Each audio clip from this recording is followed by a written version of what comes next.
Divino aflante espíritu sobre los estudios de las Sagradas Escrituras. Carta encíclica. DSS. Pío XII.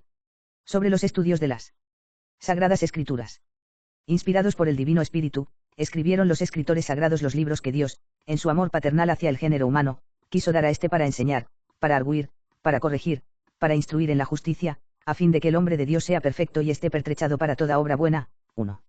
Nada, pues, de admirar si la Santa Iglesia ha guardado con suma solicitud un tal tesoro a ella venido del cielo y que ella tiene por fuente preciosísima y norma divina del dogma y de la moral, como lo recibió incontaminado de mano de los apóstoles, así lo conservó con todo cuidado, lo defendió de toda falsa y perversa interpretación y con toda diligencia lo empleó en su ministerio de comunicar a las almas la vida sobrenatural.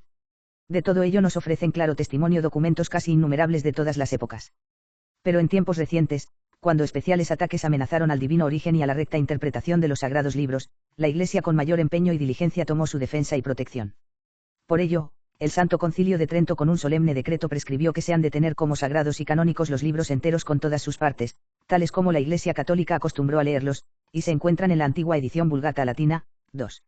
Y en nuestro tiempo el Concilio Vaticano, para reprobar doctrinas falsas sobre la inspiración, declaró que la razón de que estos libros han de ser tenidos en la Iglesia por sagrados y canónicos, no es porque, después de compuestos únicamente por humana industria, hayan sido posteriormente aprobados por la autoridad de la Iglesia, ni tampoco solamente por el hecho de contener una revelación sin error, sino más bien porque, escritos bajo la inspiración del Espíritu Santo, tienen a Dios por autor. Y como tales fueron confiados a la misma Iglesia. 3. Y, sin embargo, algún tiempo después, en oposición a esta solemne definición de la doctrina católica, que para los libros enteros con todas sus partes reivindica una tal autoridad divina, que está inmune de cualquier error, algunos escritores católicos osaron restringir la verdad de las Sagradas Escrituras solo a las cosas tocantes a la fe y costumbres, mientras todo lo demás, perteneciente al orden físico o al género histórico, lo reputaban como dicho de paso y sin conexión alguna según ellos con la fe. Por ello, nuestro predecesor, D.M. León XIII, en su encíclica Providentissimus Deius, del 18 de noviembre de 1893, no solo reprobó justísimamente estos errores, sino que ordenó los estudios de los libros sagrados con prescripciones y normas sapientísimas. 2. Muy justo es, por lo tanto, que se celebre el 50º aniversario de la publicación de aquella encíclica, considerada como la Carta Magna de los estudios bíblicos. Por ello, conforme a la solicitud que desde el principio de nuestro sumo pontificado, 4, mostramos respeto a los estudios sagrados, hemos juzgado que sería muy conveniente, de una parte, el confirmar e inculcar todo cuanto nuestro predecesor sabiamente estableció y lo que sus sucesores añadieron para reforzar y perfeccionar la obra, y, de otra, enseñar lo que al presente parecen exigir los tiempos, para más y más animar a todos los hijos de la Iglesia, que a estos estudios se dedican, en esta labor tan necesaria como laudable. Y parte. Historia. 1. La obra de León XIII. 2. La obra de los sucesores de León XIII. 3. Los sumos pontífices y la Sagrada Escritura. 4. Frutos de acción tan múltiple. 1. La obra de León XIII. 3. Primera y máxima preocupación de León XIII fue el exponer la doctrina sobre la verdad de los libros sagrados y vindicarla de los ataques adversarios. Por ello, con muy graves palabras, declaró que no hay error alguno en que, hablando el agiógrafo de cosas físicas, siquiera las apariencias sensibles, como dice el angélico, 5, expresándose o a modo de metáfora, o según las frases que en aquellos tiempos se usaban en el lenguaje común, y según todavía se usan aún hoy para muchas cosas en la conversación ordinaria hasta entre los más doctos. De hecho, la intención de los escritores sagrados, o, mejor aún son palabras de San Agustín, 6, del Espíritu de Dios, que por ellos hablaba, no era el enseñar a los hombres tales cosas, es decir, la íntima constitución de las cosas visibles, que nada habían de servirles para la eterna salvación. 7. Principio, que convendrá aplicar también a las ciencias afines, especialmente a la historia, esto es, refutando de modo semejante las falacias de los adversarios y defendiendo de sus impugnaciones la verdad histórica de la Sagrada Escritura. 8. Ni tampoco puede atribuirse error al escritor sagrado, si en algún lugar, al transcribir los códices se les escapó a los copistas algo inexacto, o cuando subsiste duda sobre el sentido preciso de alguna frase. Por último, no es en modo alguno lícito o restringir la inspiración de la Sagrada Escritura a algunas partes tan solo, o conceder que erró el mismo escritor sagrado, porque la inspiración divina por sí misma no solo excluye todo error, sino que lo excluye y rechaza tan necesariamente, cuanto es necesario que Dios, verdad suma, no pueda ser autor de error alguno. Tal es la antigua y constante fe de la Iglesia. 9. 4. Esta doctrina, pues, que con tanta gravedad expuso nuestro predecesor León XIII, la proponemos e inculcamos con nuestra autoridad para que todos religiosamente la mantengan. Y queremos que no se ponga menor empeño aún hoy en seguir los consejos y estímulos que él tan sabiamente añadió, conforme a su tiempo. Pues, como surgiesen nuevas y no leves dificultades y cuestiones, ya por los prejuicios del racionalismo que por todas partes cundía, ya principalmente por los antiquísimos monumentos excavados y estudiados en las regiones del Oriente, nuestro mismo predecesor, impulsado por la solicitud de su apostólico oficio, y ansioso no sólo de que una tan preclara fuente de la revelación católica se abriera más segura y abundante para utilidad de la Grey del Señor, sino también de que no le causara daño alguno, expresó su vivo deseo de que fuesen muchos quienes emprendiesen y con firmeza sostuviesen la defensa de las divinas escrituras, y que principalmente aquellos a quienes la divina gracia llamara a las sagradas órdenes pusieran cada día más diligencia, como es muy de razón, en leerlas, meditarlas y exponerlas. 10. 5. Con tales criterios, el mismo pontífice, ya antes había alabado y aprobado la Escuela de Estudios Bíblicos, fundada en San Esteban de Jerusalén gracias a la solicitud del Maestro General de la Sagrada Orden de Predicadores, porque de ella, según él mismo dijo, los estudios bíblicos habían recibido grandes ventajas, y aún se esperaban mayores. 11, y después, en el último año de su vida, añadió una nueva disposición, para que estos estudios, tan altamente recomendados en la encíclica Providentissimus Deius, se cultivasen cada día mejor y se promovieran con mayor seguridad. Y así, en la Carta Apostólica Vigilantiae, del 30 de octubre de 1902, instituyó un consejo o como suele decirse una comisión de graves varones que tuvieran como misión propia suya el procurar por todos los medios posibles que las divinas escrituras sean estudiadas por los nuestros con todo aquel exquisito cuidado que los tiempos exigen, manteniéndose incólumes no solo de toda mancha de error, sino de toda temeridad en las opiniones. 12. Comisión que también nos, siguiendo el ejemplo de nuestros predecesores, hemos confirmado y aún realzado de hecho, al valernos de ella, como muchas veces antes, y de su ministerio para sujetar a los comentaristas de los libros sagrados a aquellas sanas normas de exégesis católica que los santos padres y doctores de la Iglesia y los mismos sumos pontífices nos enseñaron. 13. 2. La obra de los sucesores de León XIII. 6. Muy oportuno parece ahora el recordar con gratitud las principales y más útiles aportaciones de nuestros predecesores a dicha finalidad, y que podríamos llamar complemento o fruto de la feliz empresa leoniana. Y, en primer lugar, Pío X,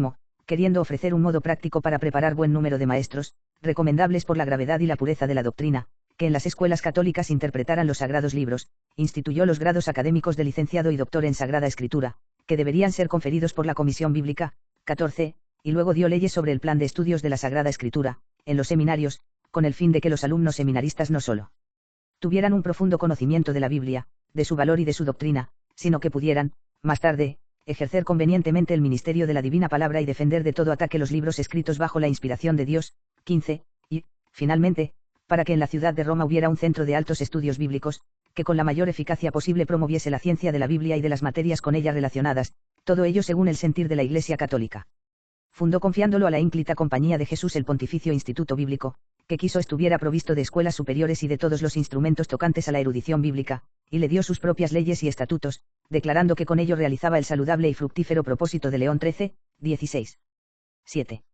A todo ello dio feliz término nuestro inmediato predecesor Pío XI, de FM, al mandar, entre otras cosas, que nadie en los seminarios enseñase la Sagrada Escritura sin haber legítimamente obtenido grados académicos en la Comisión Bíblica o en el Instituto Bíblico, luego de realizados regularmente sus estudios, y dispuso que estos grados tuviesen los mismos efectos que los legítimamente otorgados en Sagrada Teología o en Derecho Canónico. Mandó, además, que a nadie se le confiriese beneficio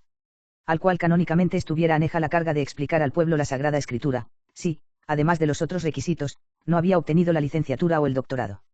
Al mismo tiempo, y después de haber exhortado así a los generales de las órdenes religiosas como a los obispos del mundo católico, a que enviaran sus mejores alumnos al Instituto Bíblico, para asistir en él a sus cursos y recibir los grados académicos, realzó dicha exhortación con su munificencia, al señalar generosamente rentas anuales precisamente para dicha finalidad. 17. 8. Y el mismo pontífice, puesto que con el favor y aprobación de Pío X, de FM, en el año 1907 se había encomendado a los monjes benedictinos el encargo de hacer investigaciones y estudios que pudieran preparar la edición de la versión latina de la Biblia, que suele llamarse la Vulgata. 18, queriendo dar base más sólida y mayor seguridad a esta empresa tan ardua como laboriosa que, si exige largos trabajos y cuantiosos gastos, pone ya de relieve su gran utilidad con los excelentes volúmenes hasta ahora publicados, levantó desde los cimientos el monasterio de San Jerónimo en Roma, dedicado por completo a aquella labor, y lo dotó espléndidamente con su propia biblioteca y con toda clase de medios para la investigación. 19. 3. Los sumos pontífices y la Sagrada Escritura. 9. Ni puede pasarse aquí en silencio como esos mismos predecesores nuestros, cuando se les ofreció ocasión para ello, recomendaron siempre ya el estudio, ya la predicación, ya la piadosa lectura y meditación de las Sagradas Escrituras. Y así, Pío X aprobó cálidamente la Sociedad de San Jerónimo, cuya finalidad es tanto el familiarizar a los fieles cristianos con la tan loable costumbre de leer y meditar los santos evangelios, como el facilitarles en todo lo posible práctica tan piadosa. Y la exhortaba a que perseverase con entusiasmo en su empresa, por tratarse de cosa utilísima, la que mejor respondía a los tiempos, pues contribuye no poco a desarraigar la opinión de que la Iglesia sea opuesta a la lectura de las Sagradas Escrituras en lengua vulgar o de que ponga impedimento para ello. 20. Más tarde, Benedicto XV, en ocasión del 15º centenario de la muerte del Dr. Máximo en la exposición de las Sagradas Escrituras, luego de inculcar seriamente así los preceptos y ejemplos del mismo doctor, como los principios y normas dados por León XIII y por sí mismo, y después de otras recomendaciones oportunísimas en esta materia que nunca deberán echarse en olvido, exhortó a todos los hijos de la Iglesia, y sobre todo a los clérigos, a que uniesen la reverencia a la Sagrada Escritura con la piadosa lectura y la asidua meditación de la misma, y advirtió que en sus páginas ha de buscarse el manjar que haga crecer la vida espiritual hacia la perfección, y que la principal utilidad de la Escritura está en emplearla santa y fructuosamente para la predicación de la divina palabra. Y luego alabó de nuevo la obra de la Sociedad de San Jerónimo, consagrada a divulgar, cuanto posible, los evangelios y los hechos de los apóstoles, de suerte que ya no hay familia cristiana que de ellos carezca, y todos se acostumbran a su cotidiana lectura y meditación. 21. 4. Frutos de acción tan múltiple. 10. Y es justo y grato reconocer que no solo en virtud de estas disposiciones, mandatos y estímulos de nuestros predecesores, mas también por la cooperación de todos cuantos diligentemente lo secundaron, ya estudiando, ya investigando, ya escribiendo, ya enseñando y predicando, ya también traduciendo y propagando los sagrados libros, entre los católicos ha progresado no poco la ciencia y el uso de las Sagradas Escrituras. Son, en verdad, ya muchísimos los cultivadores de la Escritura Santa que han salido y cada día salen de las escuelas superiores de teología y de Sagrada Escritura, y principalmente de nuestro Pontificio Instituto Bíblico, los cuales, animados por su ardiente afición a los sagrados volúmenes, la comunican luego con el mismo ardor al clero joven y le transmiten también la doctrina que ellos aprendieron. Y así no pocos de ellos, con sus propios escritos o de varias maneras, han promovido y promueven los estudios bíblicos, ya editando los textos sagrados según las normas de una crítica depurada, ya explicándolos, ilustrándolos y traduciéndolos a las lenguas modernas, ya proponiéndolos a los fieles para su piadosa lectura y meditación, ya, finalmente, cultivando y adquiriendo las disciplinas profanas, en cuanto son útiles para explicar la Sagrada Escritura. Estas y otras obras emprendidas, que cada día se propagan y se consolidan más, como, por ejemplo, las sociedades, los congresos, las semanas de estudios bíblicos, y las bibliotecas, las asociaciones para meditar el Evangelio, nos hacen concebir una firme esperanza de que en adelante irán creciendo cada día más, para mayor provecho de las almas, el respeto, uso y conocimiento de las sagradas letras. Pero ello no se logrará sino a condición de que con firmeza, valentía y confianza se ajusten todos al programa de estudios bíblicos prescrito por León XIII, aclarado más amplia y completamente por sus sucesores y por nos todavía confirmado y aumentado, programa que es, en realidad, el único seguro y comprobado por la experiencia, y no se desanimen en modo alguno por las dificultades que, como en todo lo humano, tampoco han de faltar en esta obra tan preclara. 2. Parte doctrinal. 1. Textos originales. 2. Interpretación. 3. Problemas principales. 4. Cuestiones más difíciles. 5. Las Sagradas Escrituras en la instrucción de los fieles. 11. No hay quien fácilmente no vea cómo se han modificado, en estos 50 años, las condiciones de los estudios bíblicos y la de todos cuantos les pueden ser útiles. Pasando por alto otras cosas, cuando nuestro predecesor publicó su encíclica Providentissimus Deus, muy pocos eran los lugares de Palestina comenzados a explorar por excavaciones relacionadas con estos estudios, en tanto que ahora las investigaciones de tal género se han multiplicado y se llevan a cabo con métodos más severos que, perfeccionados por el mismo ejercicio, nos ofrecen más copiosos y ciertos resultados. Cuánta, en verdad, sea la luz que de estas investigaciones brota para entender mejor y más plenamente los sagrados libros, lo saben muy bien los peritos y cuantos a tales estudios se consagran. Crece aún la importancia de estas investigaciones por los documentos escritos hallados de cuando en cuando, que contribuyen mucho al conocimiento de las lenguas, literatura, historia, costumbres y religiones de los más antiguos pueblos. Ni es de menor importancia el hallazgo y la investigación, tan frecuente en nuestro tiempo, de los papiros que tan útiles han sido para conocer las literaturas y las instituciones públicas y privadas, principalmente del tiempo de nuestro Salvador. Además, se han hallado y editado con rigurosa crítica vetustos códices de los sagrados libros, se ha investigado más y más plenamente la exégesis de los santos padres, y, en fin, se ilustran con innumerables ejemplos los modos de decir, de narrar o de escribir de los antiguos. Todo esto, que no sin especial consejo de la providencia de Dios ha sido concebido a nuestra época, invita y, en cierto modo, amonesta a los intérpretes de las sagradas letras para que, valiéndose solícitos de tanta luz, las estudien más a fondo, las expliquen con más precisión y las expongan con mayor claridad. Y sí, con gran contento del alma, vemos que los intérpretes han obedecido con el mayor entusiasmo y siguen obedeciendo a esta invitación, no vemos en ello el último ni tampoco el menor de los frutos de la encíclica Providentissimus Deus, en la que nuestro predecesor, como presagiando este nuevo florecer de los estudios bíblicos, llamó a los exegetas católicos hacia un trabajo, cuyo camino y método les trazó con sabia intuición. Hacer que el trabajo no solo permanezca ininterrumpido sino que cada día se vaya perfeccionando más y resulte más fecundo, tal es la finalidad de esta nuestra encíclica, con la cual nos proponemos principalmente demostrar a todos lo que aún resta por hacer y con qué ánimo debe emprender hoy el exegeta católico tan importante y elevado cargo, y dar nuevo estímulo y nuevos ánimos a los obreros que constantemente trabajan en la viña del Señor. 1. Textos originales. 12. Ya los padres de la Iglesia, y en primer lugar San Agustín, recomendaron encarecidamente al intérprete católico, deseoso de entender y explicar las Sagradas Escrituras, que estudiara las lenguas antiguas y acudiera a los textos originales. 22. Pero tal era la condición de los estudios, en aquellos tiempos, que no consentían fuesen muchos los familiarizados con la lengua hebrea, y aun estos, con un conocimiento imperfecto. Y en la Edad Media, cuando más florecía la teología escolástica, hasta el conocimiento mismo del griego se hallaba, hacía ya tiempo, tan decaído entre los occidentales, que aun los mayores doctores de aquellos tiempos, al explicar los sagrados libros, no podían apoyarse sino tan solo en la versión latina llamada Vulgata. Por lo contrario, en nuestros tiempos, no solo la lengua griega, que desde el Renacimiento resucitó en cierto modo a nueva vida, es casi familiar a todos los cultivadores de la antigüedad y de las letras, sino que ya el mismo conocimiento de la hebrea y las otras lenguas orientales se haya ampliamente difundido entre los estudiosos. Es hoy, además, tal la abundancia de medios para aprender estas lenguas, que el intérprete de la Biblia, que por negligencia se cierre la puerta para el conocimiento de los textos originales, no podrá en modo alguno evitar la nota de ligereza y desidia, pues al exegeta le toca como captar con sumo cuidado y veneración aún las más pequeñas cosas que bajo la divina inspiración salieron de la pluma del hagiógrafo, para así penetrar más profunda y plenamente en su pensamiento. Procure, pues, seriamente adquirir una pericia cada día mayor de las lenguas bíblicas, y aun de las demás lenguas orientales, para apoyar su interpretación en todos los subsidios que toda clase de filología supedita. Eso, en verdad, procuró solícitamente San Jerónimo, según eran los conocimientos de su época, y tal fue el ideal de no pocos de los grandes intérpretes de los siglos XVI y XVII, bien que el conocimiento de las lenguas fuese mucho menor que hoy, poniendo en ello un infatigable esfuerzo y logrando frutos no medianos. Con el mismo método, pues, ha de explorarse el mismo texto original, que, como escrito inmediatamente por el mismo autor sagrado, tendrá mayor autoridad y mayor peso que en cualquier versión, ya antigua, ya moderna, por muy buena que fuese, y ello se logrará más fácil y útilmente si al conocimiento de las lenguas se uniere también una sólida pericia en el arte de la crítica tocante al texto mismo. 13. Sabiamente advierte ya San Agustín la importancia de esta crítica, cuando, entre las reglas que se deben inculcar al que estudia los sagrados libros, puso en primer lugar la preocupación de poder servirse de un texto correcto. Quienes desean conocer las Sagradas Escrituras, dice aquel preclarísimo doctor de la Iglesia, deben, ante todo, atender con sumo cuidado a la enmienda de los códices, de suerte que los no correctos cedan su puesto a los correctos. 23. Hoy este arte, que se llama crítica textual y que se aplica laudable y provechosamente en la edición de los textos profanos, con toda razón ha de ejercitarse también en los sagrados libros, precisamente por la misma reverencia debida a la divina palabra.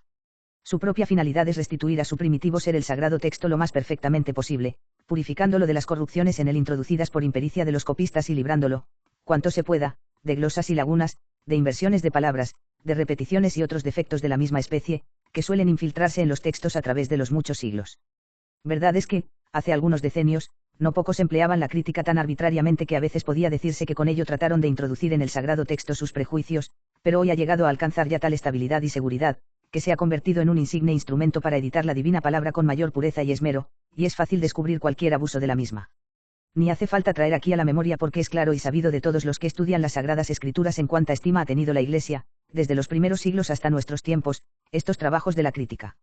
Hoy, pues, cuando este arte ha alcanzado tal perfección, es para los cultivadores de los estudios bíblicos honrosa tarea, aunque no siempre fácil, procurar con todo afán que cuanto antes preparen los católicos ediciones ajustadas a estas normas, no solo de los textos sagrados, sino también de las versiones antiguas, que a la suma reverencia hacia el sagrado texto añadan la escrupulosa observancia de las leyes de la crítica.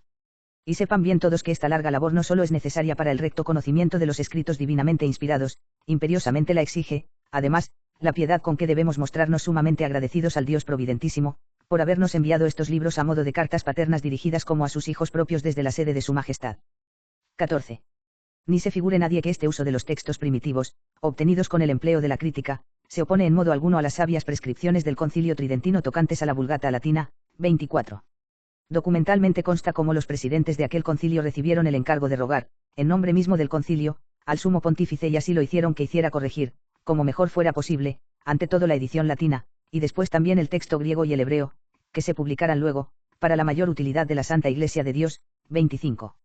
Sí, por las dificultades de los tiempos y otros impedimentos, no pudo entonces darse plena satisfacción a estos deseos, al presente, como lo esperamos, aunados los esfuerzos de todos los doctos católicos, podrá mejor y más plenamente satisfacerse. Si el Concilio Tridentino ordenó que la Vulgata fuese la versión que todos usaran como auténtica, esto, como cualquiera ve, Solo se refiere a la Iglesia latina y a su uso público de la escritura, y en nada disminuye la autoridad y el valor de los textos originales. Pues ni siquiera se trataba entonces de los textos originales, sino de las versiones latinas que en aquel tiempo corrían, entre las cuales el concilio, con mucha razón, decretó que había de preferirse aquella que la misma Iglesia había aprobado por el largo uso de tantos siglos. Por lo tanto, esta precedente autoridad, o, como dicen, autenticidad de la Vulgata, no fue establecida por el concilio principalmente por razones críticas, sino más bien por su legítimo uso en la Iglesia, ya de tantos siglos, por el cual se demuestra que en las cosas de fe y costumbres está enteramente inmune de todo error, de modo que, por testimonio y confirmación de la misma Iglesia, puede aducirse con seguridad y sin peligro de error en las disputaciones, lecciones y sermones, por lo tanto. No es una autenticidad primariamente crítica, sino más bien jurídica. Luego esta autoridad de la Vulgata en las cosas doctrinales no impide en modo alguno antes hoy más bien lo exige casi que esa misma doctrina se compruebe y se confirme también por los textos originales, y que a cada momento se acuda a los textos primitivos, con los cuales siempre, y cada día mejor, se aclare y exponga la verdadera significación de la Sagrada Escritura. Ni prohíbe tampoco el Concilio Tridentino que para uso y bien de los fieles cristianos, y para más fácil inteligencia de la divina palabra, se hagan versiones en lenguas vulgares, pero precisamente sobre los mismos textos originales, como con la aprobación de la autoridad de la Iglesia sabemos haberse hecho laudablemente en muchas naciones. 2. Interpretación. 15. Excelentemente pertrechado con el conocimiento de las lenguas y los subsidios de la crítica, pase ya el exegeta católico a la tarea suprema entre cuantas se le imponen, esto es, hallar y exponer el verdadero sentido de los sagrados libros. Al hacerlo, los intérpretes católicos tengan siempre ante sus ojos que lo que más ahincadamente han de procurar es el discernir claramente y precisar cuál es el sentido de las palabras bíblicas, que llaman literal. Este literal significado de las palabras resulta de que con toda diligencia lo averiguen por el conocimiento de las lenguas, por el examen del contexto y por la comparación con los lugares semejantes, pues de todo esto suele hacerse uso también en la interpretación de los escritos profanos, para que aparezca clara la mente del autor. Pero teniendo siempre en cuenta el exegeta de las sagradas letras que aquí se trata de palabra divinamente inspirada, cuya custodia e interpretación ha sido por el mismo Dios encomendada a su Iglesia, atienda con no menor diligencia a las explicaciones y declaraciones del magisterio de la Iglesia, a las dadas por los santos padres y también a la analogía de la fe, como sapientísimamente lo advierte León XIII en su encíclica Providentissimus Deius, 26. Pero pongan singular empeño en no exponer solamente cómo con dolor vemos se hace en algunos comentarios lo tocante a la historia, a la arqueología, a la filología y a otras disciplinas semejantes, sino que, empleando estas oportunamente en cuanto pueden contribuir a la exégesis, expliquen principalmente cuál es la doctrina teológica de fe y costumbres en cada libro o en cada lugar, de manera que su explanación no solo ayude a los profesores de teología para proponer y confirmar los dogmas de la fe, mas sirva también a los sacerdotes para aclarar al pueblo la doctrina cristiana y, en fin, a todos los fieles para llevar una vida santa y digna de un cristiano. 16. Dando una tal interpretación, teológica ante todo, reducirán eficazmente al silencio a quienes aseguran no hallar casi nada en los comentarios bíblicos que eleve la mente a Dios, nutra el alma y promueva la vida interior, y añaden que se ha de recurrir a una cierta interpretación espiritual y mística, como ellos dicen. Cuán poco acertado sea este su juicio, lo demuestra la misma experiencia de muchos que, meditando y considerando una y otra vez la divina palabra, llevaron sus almas a la perfección y se sintieron movidos de un vehemente amor a Dios, y lo demuestran también claramente la perpetua enseñanza de la Iglesia y los consejos de los sumos doctores. No es que de la Sagrada Escritura se excluya todo sentido espiritual, pues lo que en el Antiguo Testamento se dijo y se hizo fue sapientísimamente ordenado y dispuesto por Dios de tal manera, que las cosas pretéritas presignificasen de modo espiritual las que en la nueva ley de gracia habían de realizarse. Por lo cual el exegeta, como debe investigar y exponer el significado propio, o, como dicen, literal, de las palabras, intentado y expresado por el hagiógrafo, y también el significado espiritual, siempre que conste haber sido realmente dado por Dios. Solo Dios, en verdad, pudo conocer y revelarnos a nosotros ese significado espiritual. Ahora bien, este sentido, en los santos evangelios, nos lo indica y nos lo enseña el mismo Divino Salvador, lo profesan de palabra y por escrito los apóstoles, imitando el ejemplo del Maestro, lo demuestra la constante doctrina tradicional de la Iglesia, y, finalmente, lo declara el antiquísimo uso de la liturgia según la conocida sentencia, la ley de la oración es la ley de la creencia. Pongan, pues, en claro y expliquen los exégetas católicos, con la diligencia que la dignidad de la divina palabra pide, este sentido espiritual intentado y ordenado por el mismo Dios, pero guárdense religiosamente de proponer como genuino sentido de las Sagradas Escrituras otros sentidos figurados, pues aunque, al desempeñar el cargo de la predicación, puede ser útil, para ilustrar y recomendar las cosas de la fe y costumbres, un más amplio uso del sagrado texto en sentido figurado, siempre que se haga con moderación y sobriedad, nunca, sin embargo, ha de olvidarse que este uso de las palabras de la Sagrada Escritura le es a esta como exterior y añadido, y que, sobre todo hoy, no deja de ser peligroso, pues los fieles cristianos, principalmente los instruidos en las ciencias sagradas y en las profanas, quieren saber lo que Dios nos da a entender en las Sagradas Escrituras, más bien que lo dicho por un facundo orador o escritor, empleando con cierta habilidad las palabras de la Biblia. ni necesita tampoco la palabra de Dios, viva y eficaz y más penetrante que espada de dos filos, y que llega hasta la división del alma y del espíritu, y de las coyunturas y las médulas, y discernidora de los pensamientos e intenciones del corazón. 27, de artificios o arreglos humanos para mover los corazones y excitar los ánimos, porque las mismas sagradas páginas, escritas bajo la inspiración divina, tienen por sí mismas abundancia de un primer sentido, enriquecidas de divina virtud, valen por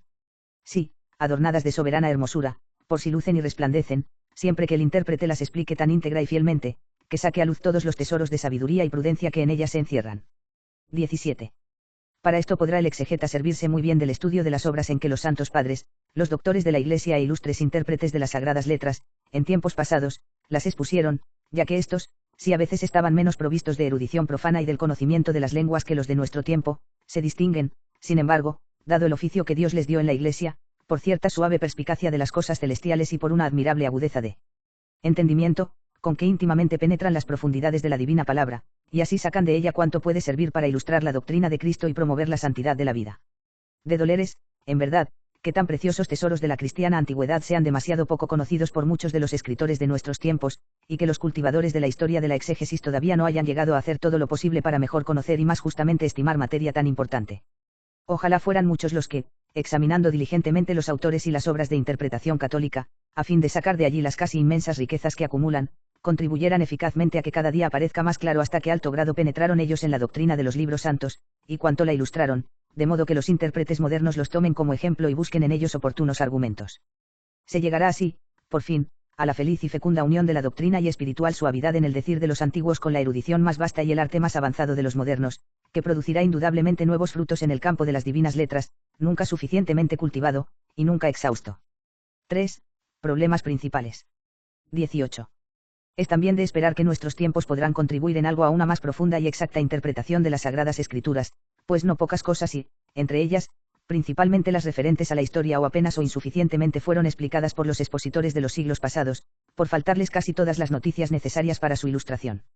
Cuán difíciles, en efecto, y casi inaccesibles fuesen algunas cuestiones para los mismos padres, se demuestra, por no citar otros ejemplos, en los varios conatos que muchos de ellos repitieron para interpretar los primeros capítulos del Génesis, igualmente, en los repetidos tanteos de un San Jerónimo para traducir los salmos de suerte que su sentido literal, esto es, el expresado por las palabras mismas del texto, apareciese con claridad.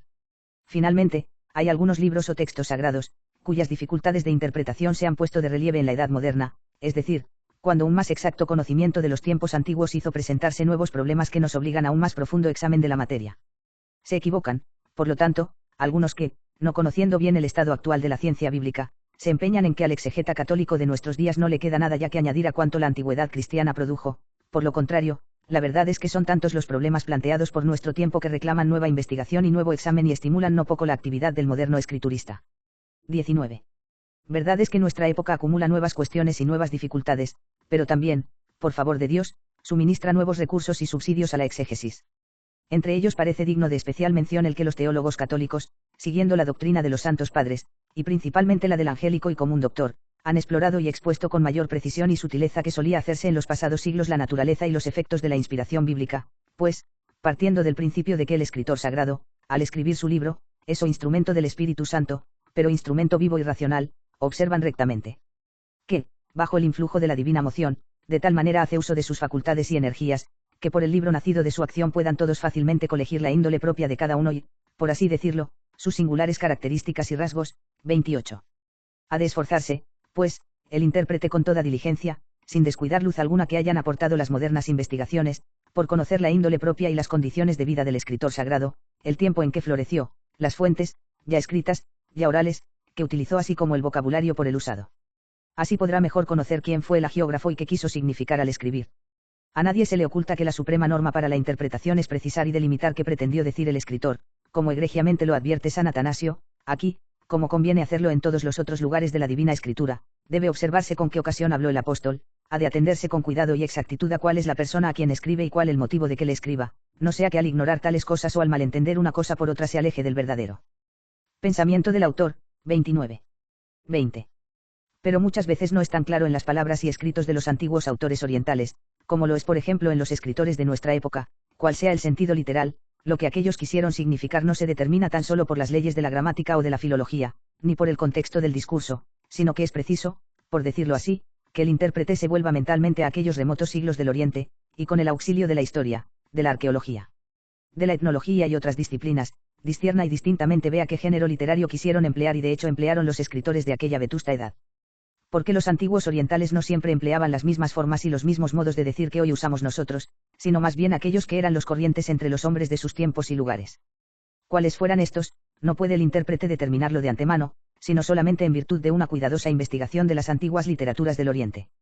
Esta, llevada a cabo en los últimos decenios con mayor cuidado y diligencia que anteriormente, nos ha hecho ver con más claridad qué formas de decir se usaron en aquellos antiguos tiempos, ya en la descripción poética de las cosas, ya en el establecimiento de normas y leyes de vida, ya, por fin, en la narración de hechos y sucesos.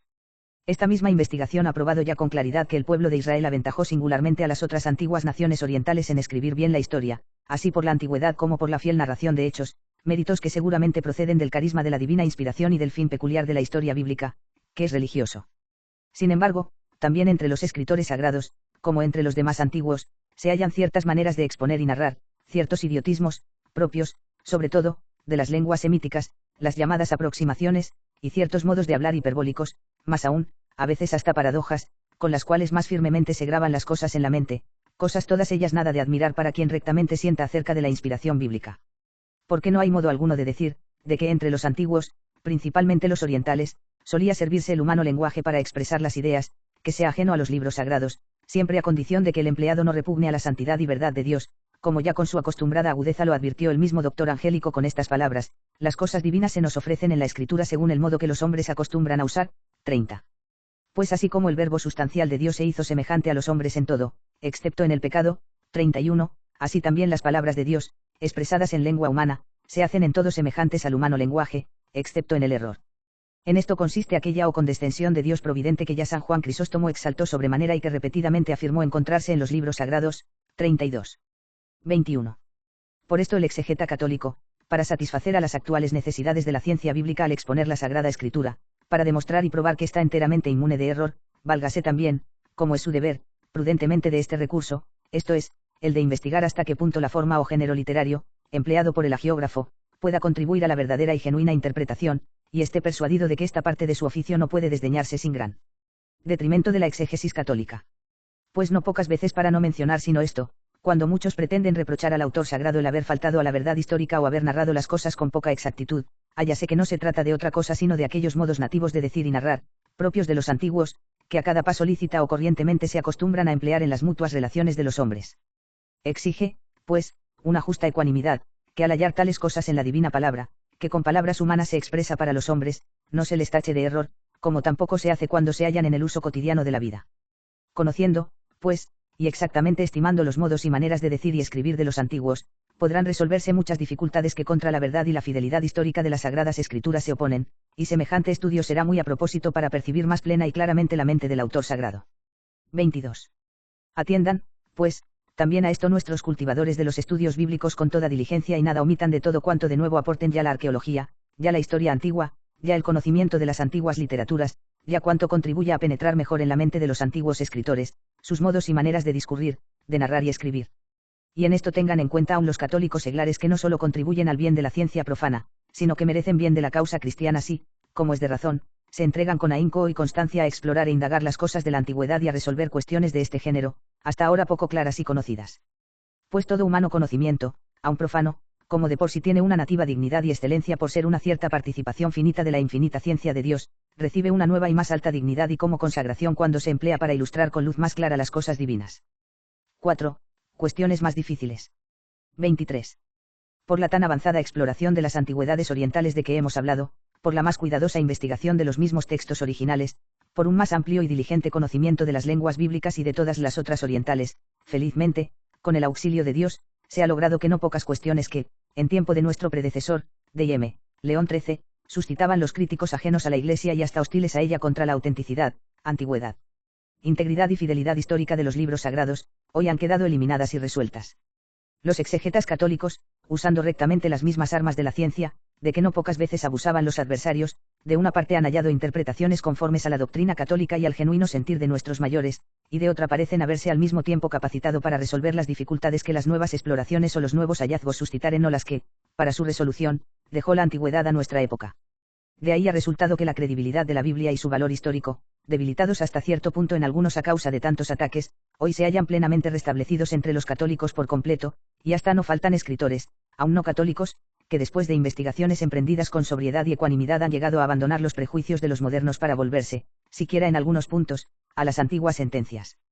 Esta gran mudanza se debe, por lo menos en gran parte, al incansable trabajo con que los expositores católicos de las Sagradas Letras, sin atemorizarse ante dificultades y obstáculos de todo género, han puesto todo su empeño en procurar que de todo cuanto las investigaciones de la erudición moderna proporcionaban ya en el campo de la arqueología, ya en el de la historia y la filología, se hiciera un cumplido uso para la solución de las nuevas cuestiones que se ofrecían.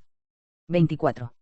Nadie, pues, se admire de que todavía no se hayan vencido y resuelto todas las dificultades, y de que aún queden hoy graves cuestiones que agitan no poco la mente de los exegetas católicos.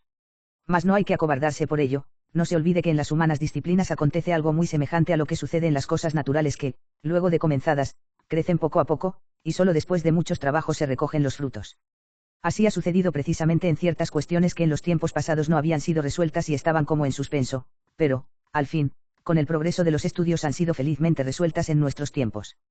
Lo cual da esperanza de que también aquellas, que hoy parecen las más complejas y difíciles, mediante un esfuerzo constante llegarán algún día a quedar plenamente aclaradas. Y si la resolución se retrasare largo tiempo y el feliz éxito no nos sonríe a nosotros, sino que acaso se reserva para los venideros, nadie se irrite por ello, pues justo es que también a nosotros nos toque lo que ya en su tiempo advirtieron los padres, y principalmente San Agustín, 33, que Dios, de intento, sembró de dificultades los libros sagrados por él mismo inspirados, así para que nos excitásemos más intensamente a leerlos y a escudriñarlos como para que, al experimentar suavemente los límites de nuestra inteligencia, nos ejercitáramos en la debida humildad. Ni sería tampoco de admirar si en alguna que otra cuestión no se llega nunca a una solución plenamente satisfactoria, porque muchas veces se trata de cosas oscuras y demasiado remotas de nuestro tiempo y experiencia, y también porque la exégesis, como las más graves disciplinas, puede tener sus secretos que, inaccesibles a nuestros entendimientos, con ningún esfuerzo logremos los hombres descubrir. 25. Pero en tal estado las cosas, el intérprete católico, llevado de un fervoroso amor a su profesión y de una sincera devoción a la Santa Madre Iglesia, jamás debe abstenerse de acometer una y otra vez las cuestiones difíciles no resueltas, no solo para rebatir lo que opongan los adversarios, sino también para intentar una solución que concuerde fielmente con la doctrina de la Iglesia y principalmente con lo que ella enseña acerca de la absoluta inmunidad de todo error en las Sagradas Escrituras. Y que satisfaga también debidamente a las conclusiones ciertas de las disciplinas profanas. Y tengan presente todos los hijos de la Iglesia que los conatos de esos valientes operarios de la viña del Señor deben juzgarlos no solo con justicia y ecuanimidad, sino también con suma caridad, y deben estar muy lejos de aquel celo no muy prudente que pretende se haya de rechazar todo lo nuevo por nuevo o tenerle a lo menos por sospechoso. Y tengan, en primer lugar, ante los ojos que en las normas y leyes dadas por la Iglesia se trata de la doctrina tocante a las cosas de fe y costumbres, y que de lo mucho que en los libros sagrados, legales, históricos, sapienciales y proféticos se contiene, son muy pocas las cosas cuyo sentido haya sido declarado por la autoridad de la Iglesia y no son tampoco más aquellas en que unánimemente convienen los padres. Quedan, pues, muchas y muy graves cosas en cuyo examen y exposición puede y debe ejercitarse libremente el ingenio y la agudeza de los intérpretes católicos, para la utilidad de todos, para un adelantamiento cada día mayor de la doctrina sagrada, para la defensa y el honor de la Iglesia. Esta es la verdadera libertad de los hijos de Dios, el mantener fielmente la doctrina de la Iglesia y el recibir como un don de Dios, con gratitud, y aprovechar todo cuanto los conocimientos profanos aporten. Esta libertad, por el fervor de todos exaltada y mantenida, es condición y fuente de todo genuino fruto y de todo progreso sólido en la ciencia católica, como preclaramente lo amonesta nuestro predecesor León XIII, cuando dice, si no queda a salvo la unión de los ánimos y si no se ponen a seguro los principios, no podrán esperarse grandes frutos para el progreso de esta disciplina ni aun del entusiasta estudio colectivo de muchos. 34. 5. Las SS. Escrituras en la instrucción de los fieles. 26. Quien considere la ingente labor que por espacio de casi 2000 años se ha echado sobre sí la exégesis católica para que la palabra de Dios, llegada a los hombres por las Sagradas Escrituras, cada día más perfecta y plenamente se entienda y con más vehemente amor se ame, fácilmente se persuadirá de que a los fieles cristianos, y sobre todo a los sacerdotes, incumbe el grave deber de usar copiosa y santamente aquel tesoro acumulado durante tanto tiempo por los humos ingenios, porque no dio a los hombres los libros sagrados para satisfacer su curiosidad o para facilitarles materias de estudio e investigación, sino, como advierte el apóstol, para que los divinos oráculos pudieran instruir para la salvación por la fe en Cristo Jesús, para que el hombre de Dios sea perfecto, apercibido para toda buena obra. 35. Por lo tanto, los sacerdotes, obligados por oficio a procurar la salud eterna de las almas, después de recorrer ellos mismos con diligente estudio las sagradas páginas, después de hacer las suyas por la oración y la meditación, deben exponer celosamente al pueblo estas soberanas riquezas de la divina palabra en sermones, homilías y exhortaciones, confirmar la doctrina cristiana con sentencias tomadas de los libros sagrados, ilustrarla con preclaros ejemplos de la historia sagrada, sobre todo del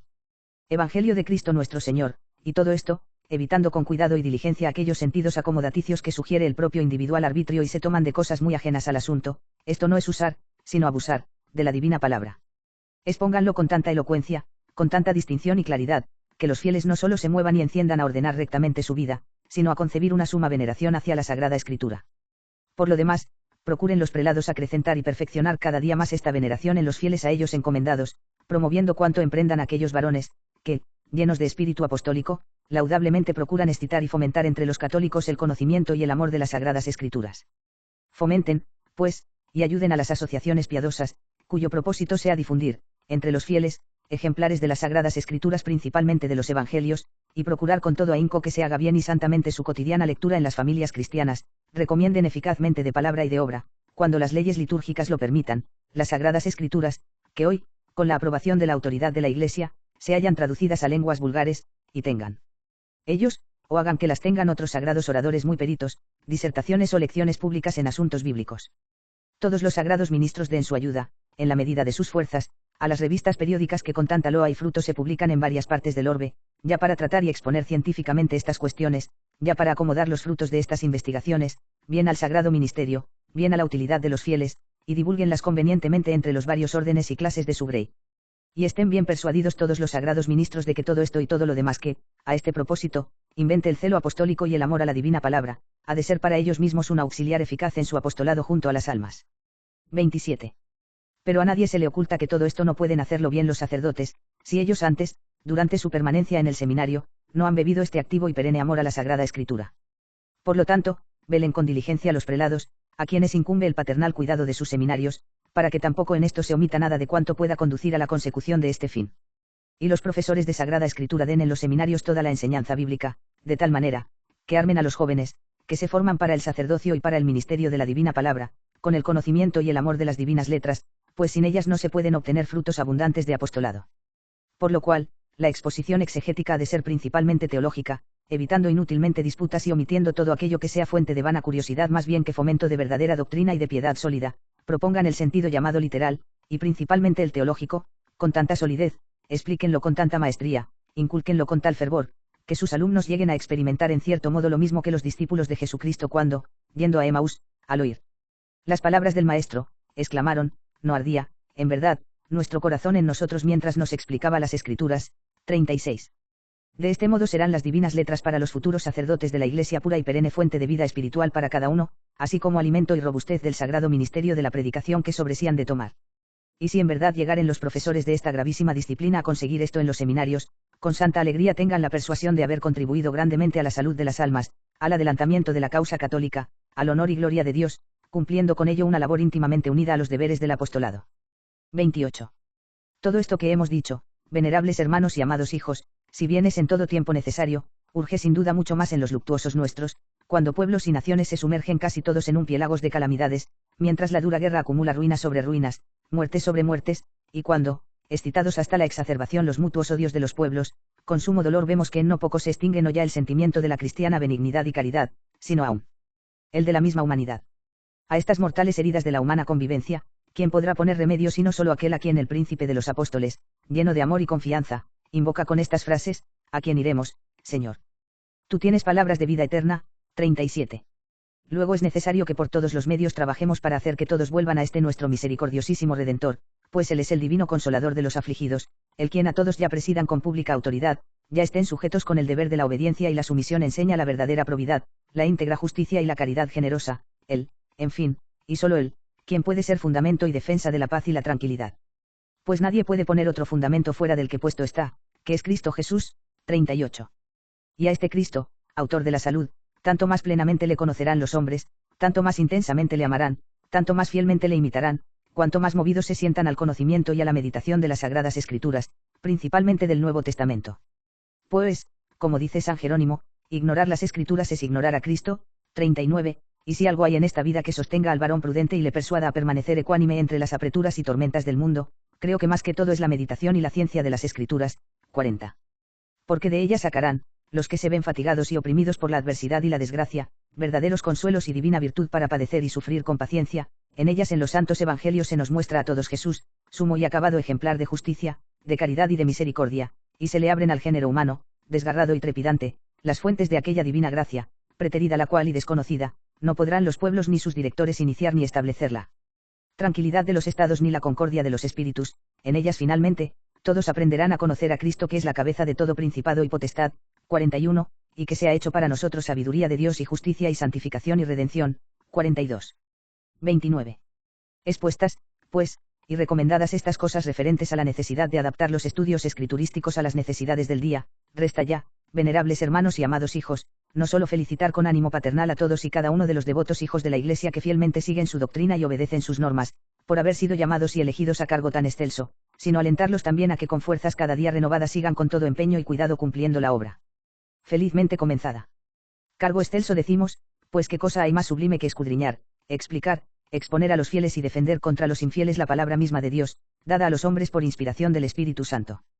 Con este espiritual alimento se nutre el alma misma del intérprete para memoria de la fe, para consuelo de la esperanza, para exhortación a la caridad. 43. Vivir entre esto, meditar esto, no querer saber sino esto, buscar solo esto, ¿no os parece ya como un oasis aún aquí, en la tierra del reino de los cielos? 44. Apaciéntense también con este mismo alimento las almas de los fieles y de ahí saque cada uno el conocimiento y el amor de Dios, el bien y la felicidad de su propia alma. Entréguense, pues, con todo corazón a esto los expositores de la divina palabra. Oren para entender. 45. Trabajen para penetrar cada día más profundamente en los secretos de las sagradas páginas, enseñen y prediquen para abrir a los demás los tesoros de la palabra de Dios. Lo que en los pasados siglos llevaron a cabo con fruto aquellos preclaros intérpretes de las sagradas escrituras, lo emulen según sus fuerzas los del día, de manera que, como en los tiempos pasados, también hoy la Iglesia tenga doctores eximios en exponer las sagradas escrituras, y los fieles de Cristo, gracias al trabajo y al esfuerzo de aquellos, perciban toda la luz, toda la fuerza persuasiva y todo el gozo de las sagradas escrituras. Y en esta labor, ardua y grave en verdad, tengan ellos también por consuelo los libros santos. 46, y acuérdense de la retribución que les aguarda, pues los sabios brillarán como la luz del firmamento, y los que a muchos enseñan la justicia, como estrellas por perpetuas eternidades. 47. 30. Y entre tanto, mientras todos los hijos de la Iglesia, y nominalmente a los profesores de la ciencia bíblica, al joven clero y a los oradores sagrados, les deseamos fervorosamente que, meditando asiduamente los divinos oráculos, gusten cuán bueno y cuán suave es el Espíritu del Señor. 48. A vosotros, venerables hermanos y amados hijos, a todos y a cada uno en particular, como prenda de los dones celestiales y testimonio de nuestra paternal benevolencia, os damos de todo corazón en el Señor la bendición apostólica. Dado en Roma, junto a San Pedro, el día 30 del mes de septiembre, en la festividad de San Jerónimo, doctor máximo en exponer las Sagradas Escrituras, el año 1943, quinto de nuestro pontificado.